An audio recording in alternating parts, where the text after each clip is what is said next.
the big shots from the second film already.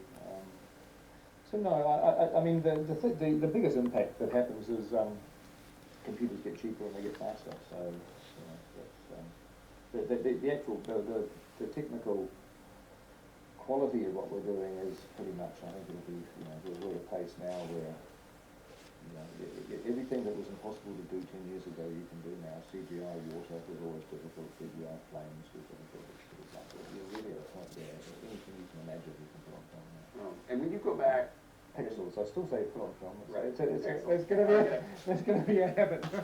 when you go back, if you were to go back and look at even the last Lord of the Rings movie, would you be able, as a filmmaker, to watch that and enjoy it, or do you kind of grimace as to what you were able to do then in terms of visual effects? And we have a kind of an apples to apples comparison now with Gollum, in that you could look at what you're able to do in those films and what you're able to do now, and how will audiences, if you were to put them side by side, what would audiences notice? And as a filmmaker, what do you notice about what you're able to do now that you weren't able to do several years past?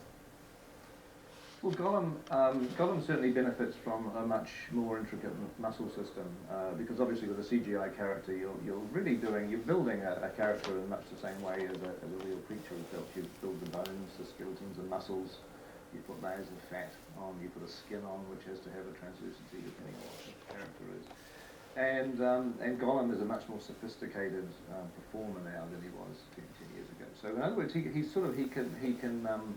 can express himself with his face. His face has much more intricate, you know, muscle system than he did before. I mean, we deliberately made him look the same because I really wanted The Hobbit to have a very much a consistency with the first three movies. But